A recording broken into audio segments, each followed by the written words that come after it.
June 12ರಂದು Karnataka ಬಂದ್ಗೆ ಕರೆ ನೀಡೋದಾಗಿ ವಾಟಾಳ್ ನಾಗರಾಜ್ ಹೇಳ್ತಿದ್ದಾರೆ. ಯಾಕಂದ್ರೆ ಮೇಕೆದಾಟು ಯೋಜನೆ ಆಗ್ರಹಿಸಿ ಕರ್ನಾಟಕ ಬಂದ್ ಮಾಡ್ತೀವಿ ಅನ್ನುವಂತಹ ಒಂದು ಯೋಜನೆನ ಹಾಕೊಂಡಿದ್ದಾರೆ. ಜೂನ್ 12ರಂದು ಕರ್ನಾಟಕ ಬಂದ್ಗೆ ಕರೆ ನೀಡುತ್ತೀವಿ ಅಂತ ರಾಮನಗರದಲ್ಲಿ ವಾಟಾಳ್ ನಾಗರಾಜ್ ಕರೆ ಕೊಟ್ಟಿದ್ದಾರೆ. ಸಾಂಕೇತಿಕವಾಗಿ ಪ್ರತಿಭಟನೆ ಮಾಡ್ತಿದ್ದಾರೆ.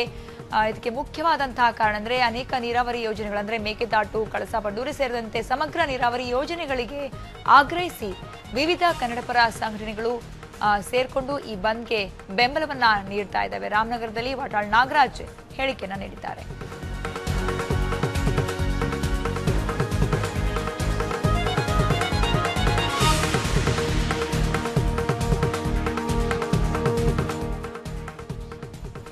ವಿವಿಧ ನೀರಾವರಿ ಯೋಜನೆಗಳಿಗೆ ಅವುಗಳ ಜಾರಿಗೆ ಆಗ್ರಹಿಸಿ ವಿವಿಧ ಕನ್ನಡಪರ ಸಂಘಟನೆಗಳು ಬಂದ್ಗೆ ಕರೆ ನೀಡ್ತಾ ಇದ್ದಾವೆ. ಜೂನ್ 12ರಂದು ಸಾಂಕೇತಿಕವಾಗಿ ಕರ್ನಾಟಕ ಬಂದ್ ಮಾಡ್ತೀವಿ ಅಂತ ಹೇಳಿ ರಾಮನಗರದಲ್ಲಿ ವಾಟಾಳ್ ನಾಗರಾಜ್ ಹೇಳಿದ್ರು. ವಾಟಾಳ್ ನಾಗರಾಜ್ ಅವರ ಈ ಒಂದು ಬಂದ್ಗೆ ಕರೆ ಕೊಟ್ಟಿರುವಂತಹ ಈ ಒಂದು ಬಂದ್ಗೆ ಎಲ್ಲ ವಿವಿಧ ಕನ್ನಡಪರ ಸಂಘಟನೆಗಳು ಕೂಡ ಸಾಥ್ ನೀಡ್ತಾ ಇದ್ದಾವೆ, ಬೆಂಬಲವನ್ನ ವ್ಯಕ್ತಪಡಿಸ್ತಾ ಇದ್ದಾವೆ.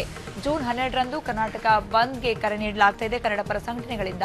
ಮುಖ್ಯವಾಗಿ ಈ ಒಂದು ಬಂದ್ ಹಿನ್ನೆಲೆಯಲ್ಲಿ ಮೇಕೆದಾಟು ಯೋಜನೆ ಇರಬಹುದು, ಕಳಸಾ ಬಂಡೂರಿ ಯೋಜನೆ ಇರಬಹುದು, ಇಂತಹ ಅನೇಕ ನೀರಾವರಿ ಯೋಜನೆಗಳನ್ನ ಶೀಘ್ರಗತಿಯಲ್ಲಿ ಜಾರಿಗೆ ತರೋ ನಿಟ್ಟಿನಲ್ಲಿ ಸಾಂಕೇತಿಕವಾಗಿ ಪ್ರತಿಭಟನೆಯನ್ನ ಮಾಡ್ತಾ ಇದ್ದೇವೆ ಕನ್ನಡಪರ ಸಂಘಟನೆಗಳು. ರಾಮನಗರದಲ್ಲಿ ಇವತ್ತು ಈ ವಿಚಾರವಾಗಿ ಹೇಳಿದ್ರು. ಜೂನ್ 12ರಂದು ನಾವು ಕರ್ನಾಟಕ ಬಂದ್ಗೆ ಕರೆ ನೀಡ್ತೀವಿ, ಸಾಂಕೇತಿಕವಾಗಿ ನಾವು ಪ್ರತಿಭಟನೆಯನ್ನ ಮಾಡ್ತಿದ್ದೀವಿ.